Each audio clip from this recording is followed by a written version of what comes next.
Magandang araw po mga ka-intrip.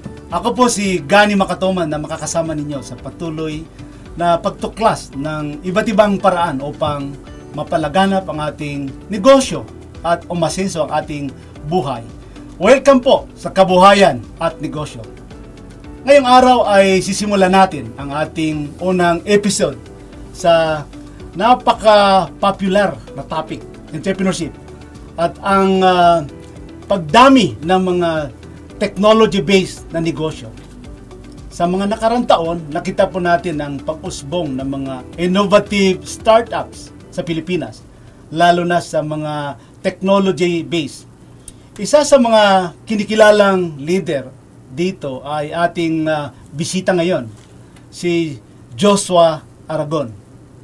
Siya ang founder ng Sagana, isang platform na nag-uugnay sa mga mamimili ng sariwa at lokal na ani. At co-founder din ng Pushcart.ph na sila yung nag-revolutionize ng online grocery shopping sa bansa. Alamin po natin ang kanyang remarkable journey at ang impact ng ginagawa nila sa agrikultura at teknolohiya. Welcome sa ating programa ng Kabuhayan at Negosyo, Diyos. Magandang hapon po, Yusek Gani. Maraming salamat po sa pag-imbita sa akin dito. Kami ay nagagalak na talagang sinamahan nyo kami dito sa unang episode natin dito sa Kabuhayan at Negosyo. At para sa kaalaman ng ating mga followers sa Kabuhayan at Negosyo, Diyos, gusto kong ipakilala mo, sino ba si Joshua Aragon? Well, simpleng tao lang po. Nagsimula po ako nung bata po kasi ako, ang summer ko, usually I go with my family. So, pupunta kami sa mga supermarket, sa malls ng family. Sinashadow ko po sila. Shadow ibig sabihin, bata ka pa lang, tinuturuan ka na para magnegosyo. So, dahil napunta ako dito, inaral namin yung paano ba i-operate ang isang negosyo. Nung 25 years old, pinaresign po ako sa kumpanya ng pamilya. Sabi nila, for your growth. Kasi, anong kumpanya ito? Itong kumpanya na... So, family po namin is Evergotesco. Evergotesco, yes. So, we're into malls, supermarkets, and resorts. So, from that, nagnegosyo ako na mag-isa. Kasi ang sabi ng tatay ko, mag-resign ka para lumawak yung network mo, number one. Matutunan mo paano maging humble as a person. Kasi ibibuild mo yung character mo eh. Once you're outside, marami ka matutunan not just within your family, but from the outside or from the other perspectives. Yan yung pinaka-importante. Very good. Alam mo, napakasikat itong kumpanya na talagang inumpisahan mo at ano yung nagbigay ng inspiration sa iyo para umpisahan itong napaka-successful na Sagana Inc. at yung Pushcart.ph. So, nung nagsimula ako ng Pushcart.ph, ito, inaral ko muna, ano ba yung core strength?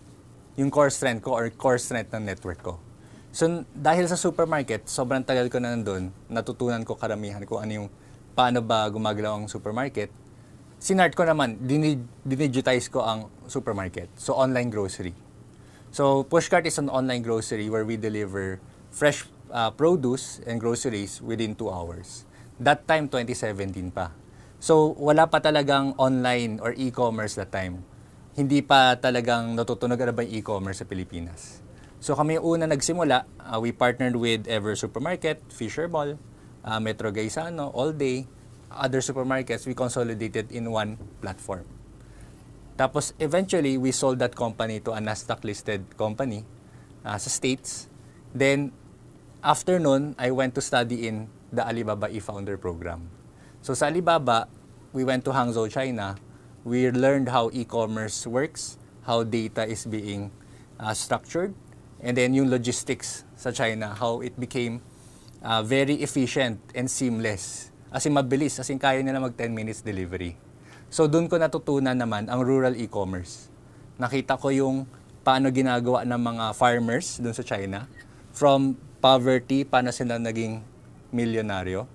And then nakita ko paano nila kinluster yung mga farmers nila at paano nila ginawang billion RMB yung village. That's called Taobao.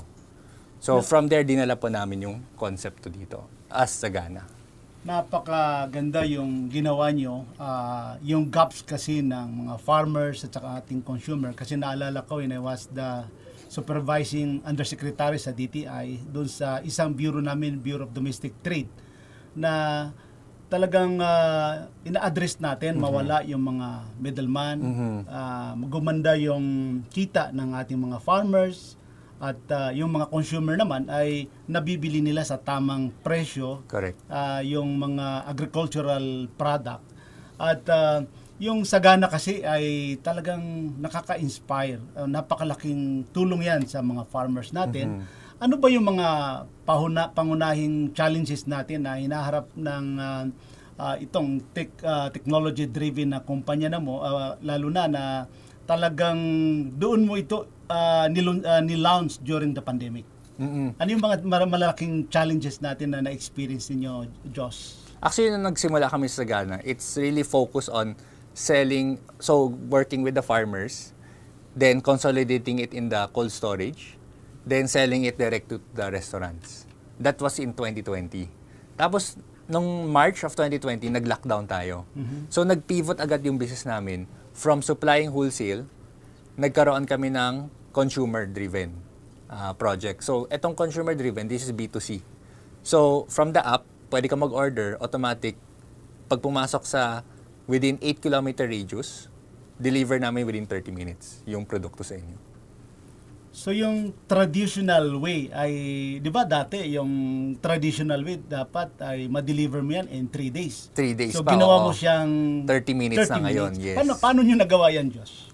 Through the help of different platforms. So may mga, like for example, sa Pushcart, ginawa namin 2 hours. And noong pandemic, dahil mas dumami yung rider, we were able to work with different platforms now, not just Pushcart, but also Grab, Foodpanda, Metromart, Piccolo. Maraming platforms na available na ngayon.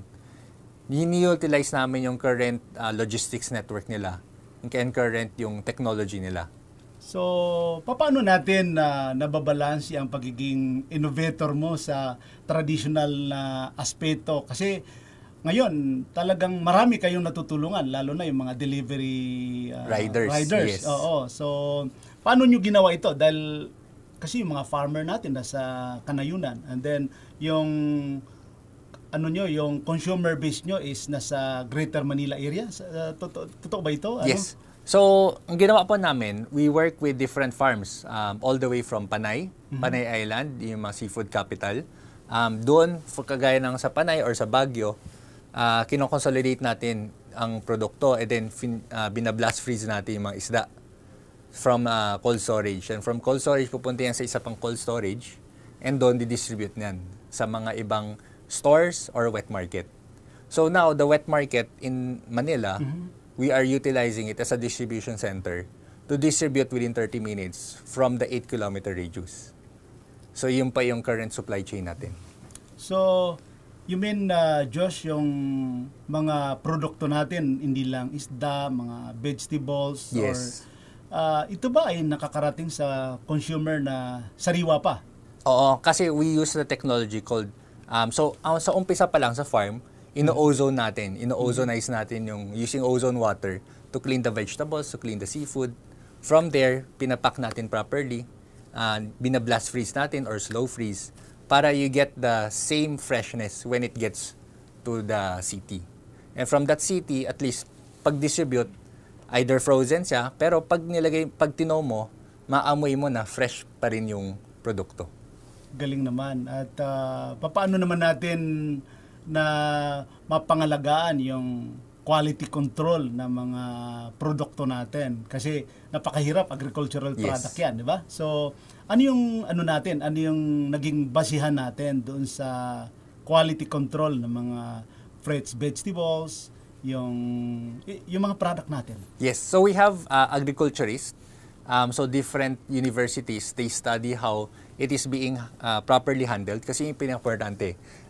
Usually, 40% of food loss comes from handling, storage, improper handling, improper storage, tsaka improper pagkalagay sa shelf life, sa shelf mismo. So that's why ini-incorporate namin yung best practice. So in terms of handling, nilagay namin sa plastic crates, nilagay namin sa truck na may cold temperature para pagdating dito, hindi siya bugbog, hindi siya na-abuse ng temperature. From, let's say, sa Baguio siya, 15 degrees. Dapat 15 degrees rin pagdating sa Metro Manila. So hindi siya, kasi usually pag tinravel mo, aabot yan ng 25 to 30. Doon na siya magsisimula malanta, mabugbog sa vibration ng kotse, at also, yung mismong, yung moisture. Kasi pag nagkaroon ng moisture, yung pinakamalaking kalaban ng gulay ay moisture. Pag nagkaroon ng moisture, magkakaroon ng molds, masisira sa loob. So makikita mo yung mga prutas, pag chinap mo or yung mga gulay, makita mo bulok na yung sa loob, pero maganda pa sa labas. So iniiwasan natin yan through proper handling. Galing.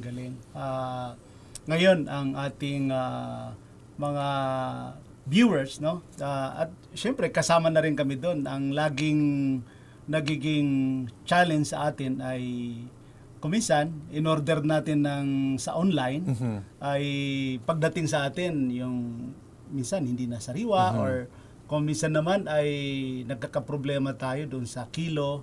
So, how do you handle this kind of complaint or concern, yung mga ganun na problema? So, pagdating ng produkto natin sa wet market, we have assigned partners. So, we call them market partners natin. So we have 100 plus wet markets right now na tinuturuan natin paano i-handle yung produkto, paano nila i-store properly. Usually kasi ang wet market sa likod may cold storage yan.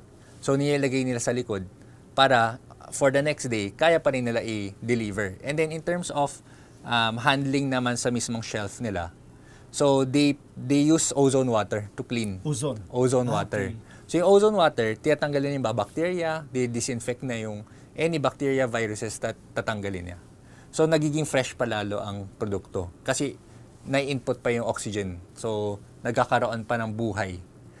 And then yung mga lansa ng meat, ng seafood, natatanggal rin yung amoy. So that's why once they put ozone, nalilinis yung gulay, nabubuhay, and then pagtimbang nila, they make sure na proper. Minsan pa nga sobra, binibigay na nila sa customer. Galing. Parang isipin mo, parang nanay mo yung nag-shopping for you. Or nanay mo nagpupunta sa wet market. Instead of nanay mo, sila na yung mag-handle. So, syempre yung mga tagapanood natin, siguro iniisip nila, pagka ba sagana, limbawa, no? Yung ganyan na platform, yung bang mabibili namin na gulay or isda o ano pa man na produkto ng sagana, ito ba ay mas cheaper or mas sariwa compare sa, mabibili namin sa mga grocery, something like that? Anong masasabi natin doon, It Josh? will definitely be cheaper than the supermarket. Cheaper? Yes, Okay. than the supermarket. But it will be more fresher than the wet market. So, yung freshness kasi niya, inaalagaan natin from the inputs, starting from the inputs dun sa production, dapat alaga niyan para pagdating dito sa Metro Manila, very fresh siya. Unlike yung mga traditional na ginagawa sa farm, di ba pagka-harvest, lalagay nila sa plastic. So paglagay sa plastic, ibabato nila dun sa mga truck. Yes. From the truck, bababa yan. So nagkakaroon ng moisture, umiinit, nasisira. So sa atin at least, from the very first production, ozone, lagay sa plastic crates, lagay sa tamang temperature na truck, pagdating dito sa Manila, nilagay pa natin sa cold storage for proper storage and then di-distribute natin sa market. So, paano naman natin masasabi na mas cheaper siya compare sa mabibili ng ating mga viewers sa grocery? Anong basihan natin doon, Josh, na mas cheaper? So, we still try to average it. So, kung ang usually gitna kami ng wet market and supermarket, yung presyo. Okay. Yes. Kasi we input siyempre, we give proper price sa mga farmers natin. And then we also give yung technology kasi there's technology involved eh. So there's a cost of technology. So we have to input that as well para maging profitable and sustainable yung kumpanya. So doon naman sa, of course, yung kanina, yung nabanggit ko na mga common concern ng ating mga mamimili, consumer, paano natin ito ina-address yung mga complaints ng mga mamibili natin? So sa mga platform, automatic yan. Pag may complaint sila, nakita nila na kulang yung timbang or may sira yung gulay, pwede nila i-message yung sa platform. Mag-send siya ng issue. Pagka-send ng issue, automatic, refund yan or i-credit sa account nila. So, ano yung mga pwede natin maibigay na like advice dun sa mga like you na entrepreneur, negosyante na gustong i-try itong ganitong business? Okay ba ito na i-advise mo na gawin din ng ating mga aspiring entrepreneur? Well, in any business naman, you just have to have faith in yourself. So, number one kasi, faith and resilience eh. That's why you have to really start on your own and then have, I would say, good business partners. Yung business partners, they should be at least industry expert. Yung alam nila kung ginagawa nila that could advise ano yung kailangan mo para i-grow yung kumpanya. So, sa akin lang, it's having the right people around you, have faith in yourself or with God, and then also learn from different experts. Alam mo, itong nangyari sa pandemya, and I'm sure maraming challenges. So ano yung mga common challenges na hanggang ngayon ay na-experience ng Sagana? Common challenges is number one is people. So you need to have proper people management. Number two, ang produkto kasi perishable rin siya. So how can you manage na hindi agad siya masira? So you use technology to create a solution for it.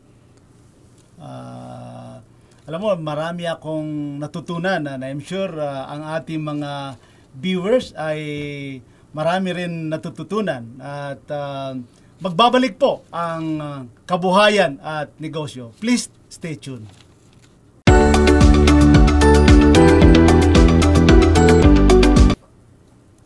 Magandang hapon po at kasama pa rin natin ang ating idolo na very successful young entrepreneur, si Josh.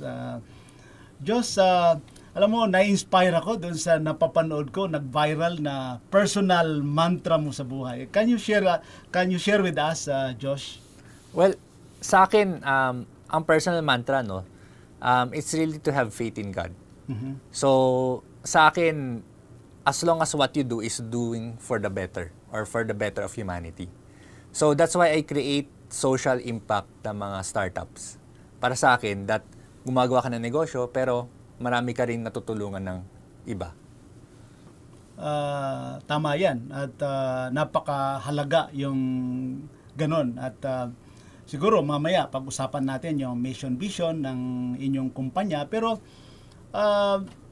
sa mga televiewers natin, mga ka-intrip natin, ka-negosyo ng Kabuhayan at Negosyo, lalo na yung mga kabataan na nag-iisip na gusto nilang magnegosyo, ang lagi nilang concern is saan ba kami kukuha ng capital. Hindi naman kami makapunta sa bangko dahil wala pa kaming record sa bangko. Kaya siguro if you can share with our viewers, how did you connected with yung mga venture capitalist na ngayon ay talagang nagkaroon ka? So if you can share with our viewers. So actually, project-based talaga. So, isipin mo para sa thesis mo. So, gawin mo muna, i-research mo muna ano yung kailangan mong aralin para mabuo tong business. So, number one, you need to have the thesis or the problem. So, kailangan may problem ko muna is-sinasolve. Pangalawa, ano ba yung solution mo? Paano mo i-solve tong problema? Pangatlo, sino ba yung magiging kasama mo para buuin tong kumpanya or buuin tong project? Pangapat, magkano ba kailangan mo? And then panglima, ano ba yung nagawa na ninyo? Traction. So, itong 5 parts na to, kailangan para maka-raise ka ng fund. So, pag gagawin mo to, usually, gagawin mo muna ito sa sarili mo, sa own pocket talaga. Pwede ka gumastos 5K, minimal. And then you do your minimum viable product or what we call the MVP. Pag nagawa mo na yung MVP mo, that's when you show the investors. At least may nagawa ka. Hindi yung drawing lang lahat. Like at least may nakabenta ka ng, kahit piso, nakabenta ka ng piso, or kumita ka ng piso, yung investors will have faith na kaya mo pala gawin to, kaya mo papalaki to. Then papasok yung mindset nila or yung expertise nila. Paano pa nila isi-scale yung business mo? Talagang marami talaga tayong natutunan kay Diyos.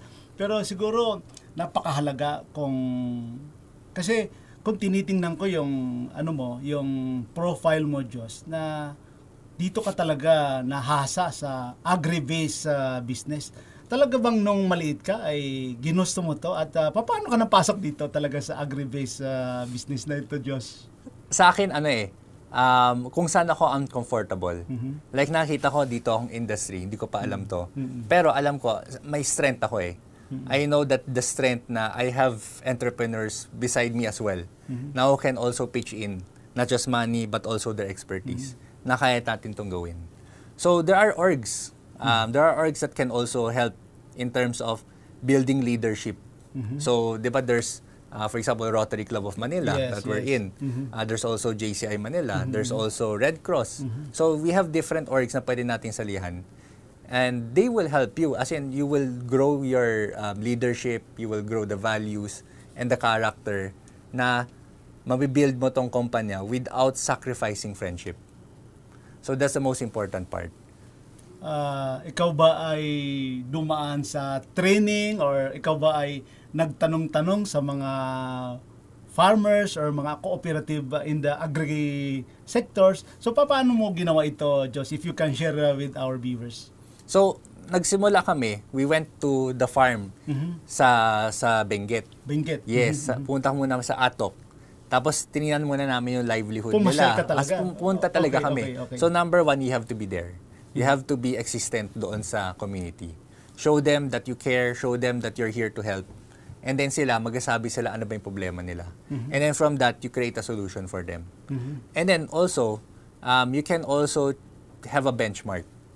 So, benchmark mo, when I went to China, I saw na pinakita nila history rin nila. They were in poverty. So pumunta ka rin sa China? Yes, okay. yes. And then, punta namin, nakita namin, sino ba yung nakapark na Ferrari dyan? Bakit may nakapark na BMWs dito sa farm? Nalaman namin, sa mga farmers pala yun. Wow. So sabi ko, paano nangyari to? So nalaman namin, from the start, tinulungan sila ng gobyerno nila, tinulungan sila ng community. They were able to cluster or organize themselves properly in different farms. And then sa gitna, they set up a processing plant. So that processing plant not just sells locally but globally. Okay. So that's how they were able to help cooperate and then sabay-sabay sila umangat. So that's something that I want to bring in the Philippines. Paano ba natin i-organize natin sarili natin to have a good interaction or how we can help each other grow? So, yung nakita mo dun sa problema ng mga farmers, kinunik mo dun sa agri-based. Pero ang China kasi, tama ka na, yung mga farmer doon mayayaman. Dito kasi sa ating bansa, parang, ano bang tawag dito? Sunset? Or parang ayaw ng mga kabataan maging farmer. So, hindi ka ba natatakot na ito yung pinasok mo, agri-based business, na baka mamaya ay hindi to mag-click na negosyo? So, ano yung nagiging inspiration mo na, kasi kung titingnan mo yung, I'm sorry to say, yung mga farmers natin dito sa Pilipinas ay, alam mo yun, yung sila yung sinasabi na medyo may less fortunate. So, ano yung naging inspiration mo or mayroon ka bang personal mantra to uplift the life of our farmers? Ano ba yung personal advocacy mo rito, Diyos? Ang mission ng kumpanya is to bridge the gap between food producers and consumers using technology. So we're here to uplift lives.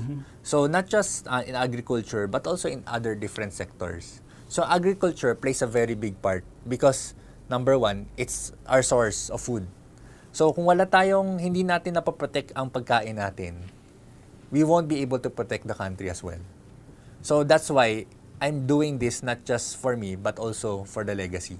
For my children, for the family. Na we're already here in the Philippines, that we have to make sure na properly na we were able to have good food. Kasi right now, ang consumption ng Philippines or ng every adult is only 60 kilos per adult. Which is dapat 88 kilos per day yung nako-consume ang ng adults na in terms of vegetables. So kulang-kulang talaga tayo. So in terms of yung lack of nutrition, kailangan natin iengganyo natin kasi pag pumunta ka sa Vietnam, ang pagkain doon 80 pesos, you get a full meal already. Pero pag dito, bakit 200 pesos yung minimum natin? 'Di ba? Tapos kumakain pa tayo lahat. Meat, chicken or pork, doon tayo mas kumakain kaysa sa gulay. Totoo. So I want to change that habit rin as well. Kasi mahal yung gulay natin right now. Talagang na-address nyo yung, of course, your proposition, yung farm to table na proposition. So, paano nyo naisip i-address itong gap na ito, Josh? I would say, nung nasa-shock ka kasi minsan road to yung farm to city, yung road network natin. Talagang nakikita ko yun yung kulang pa rin sa atin. Kasi for example sa China, I left my phone in Hangzhou. Tapos nag-train na ako papuntang Shanghai. And then I remembered, naiwan ko pala yung my second phone. Naiwan ko pala yung second phone ko. Let's say, tawag natin dito, pinagrab mo or pinalalamove mo. So, nag-message lang ako sa hotel, within an hour, isipin mo within an hour or 2 hours, nasa akin na yung phone. And it only cost me around 150 pesos. Galing. Imagine that logistics sa sobrang layo, pero nakuha mo on time, I would say on time, and then mura pa. So, nakita ko yung logistics network needs to be fixed for us to have proper, mas mura na goods na makarating sa bahay natin at mas mabilis. Galing. At yan ang pag-usapan natin, yung cost ng logistic at yun na nga, yung katulad ng pinag-usapan natin at itutuloy po natin yan, mga kaibigan. Pagbabalik po ang kabuhayan at negosyo.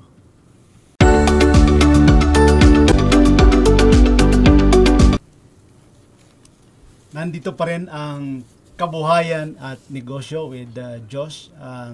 Kanina yung pinag-usapan natin yung cost ng delivery.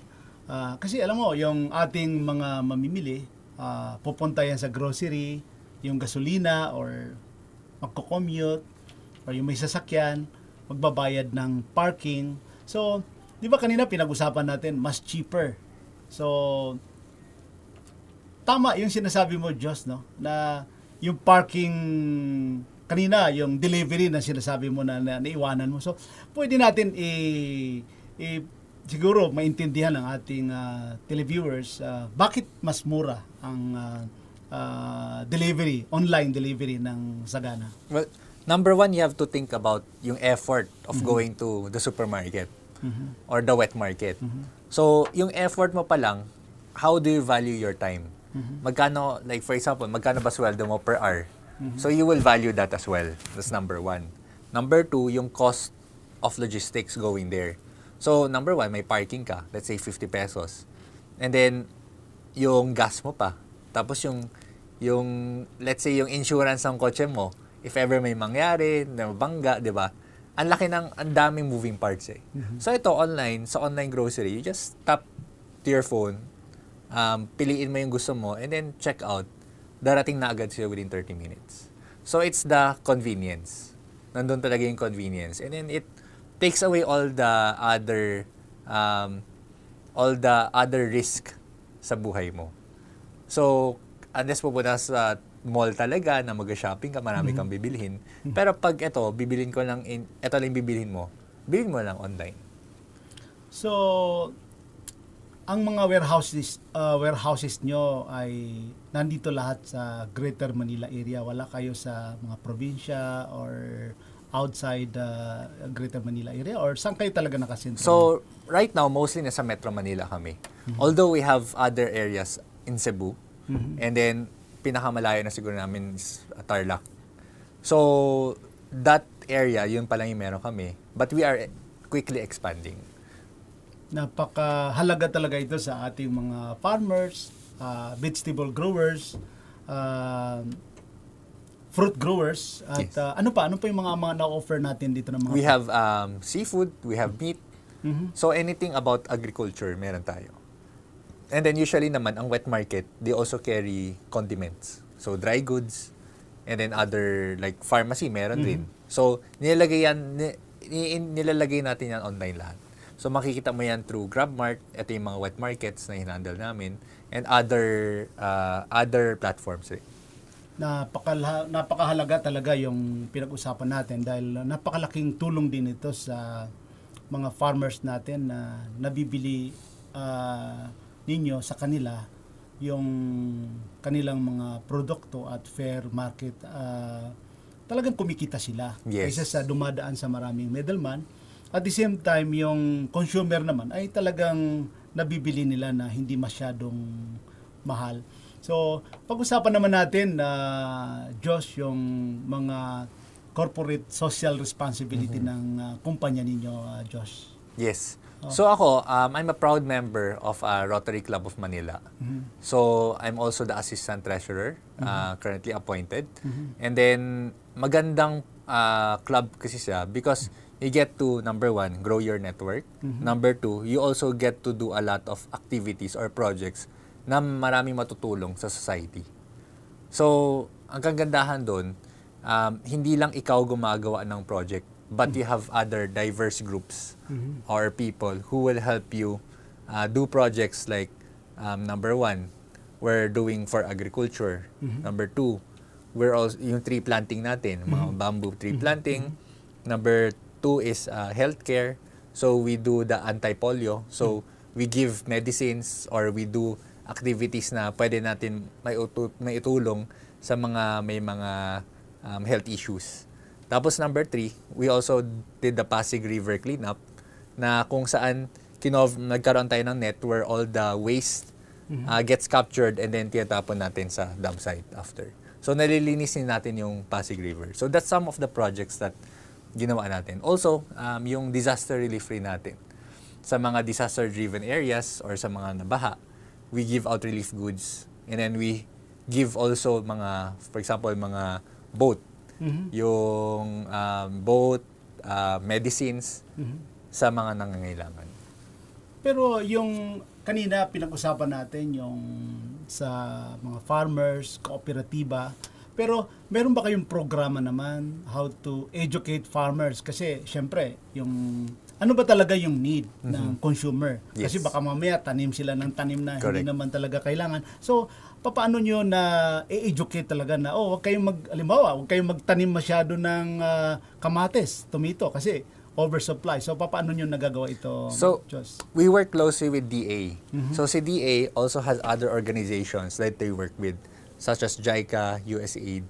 So, we work closely with them in terms of supply and demand.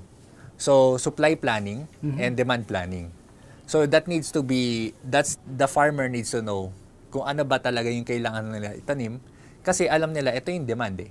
So, at least ito yung tinanim na lahat yung maubos. Pag hindi sila nag-cooperate, dumami yung tinanim nila na sabay-sabay sila pare-parehas. For example, tomato. Kaya madalas tayo tomato yung tinatapon nilang sa daan. Nag-oversupply. Dahil di sila nag-usap-usap. Tumitingin sila sa mga neighbors nila, ito, tinanim na to sili. Kaya, ako, sili rin tatanimin ko. That year, tumaas ang sili. Umabot tayo ng 1,000 pesos. So next year, bagsak naman sili kasi ang dami nagtanim ng sili. So we need to work closely. We're working closely with DA. Ano ba talaga yung kailangan nila itanim? And then sila kasi yung may market insight. Ito yung mga industrial or mga commercial establishments na kailangan ito yung mga gulay na gusto nila. So that's how we need to know kung ilang kilos ba dapat or ilang tonelada yung kailangan nila itanim for this month and then ilan yung kailangan nila i-produce for next month. So, galing ng sistema ng Sagana at talaga naman nakaka-inspire ang mga kwento ito at napakarami tayong natutunan kay Josh. Meron ka bang final thoughts o mensahe para sa ating mga viewers, Joshua? Well, kung may mga ideas kayo, tuloy nyo lang, ipag-aralan na mabuti. There's a lot of grants rin actually pag fundraising, di ba? There's a lot of grants that DA-DTI has para makatulong sa mga negosyante. So, and then we had this grant rin, di ba, for nung nangyari yung pandemic, na yung mga businesses na nalugi or nahirapan, binigyan rin sila ng tulong. So, in case that you want to be entrepreneur, there are also funding that you can get from government. At malaking tulong talaga. So, from that, get friends as well who has the same mindset with you. How you can grow together and have the right character.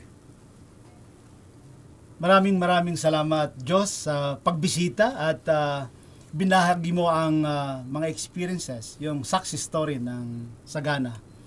Para po sa ating mga viewers, siguraduhin natin, bisitahin natin ang Sagana Inc. at pushcart.ph. We at Kabuhayan at Negosyo are one with the government in our commitment to help Filipino entrepreneurs improve their lives. Lagi po nating tandaan, kahit anumang sakuna, anumang problema, kayang-kaya natin ito. Ako po si Gani Makatuman at ito po ang Kabuhayan at Negosyo.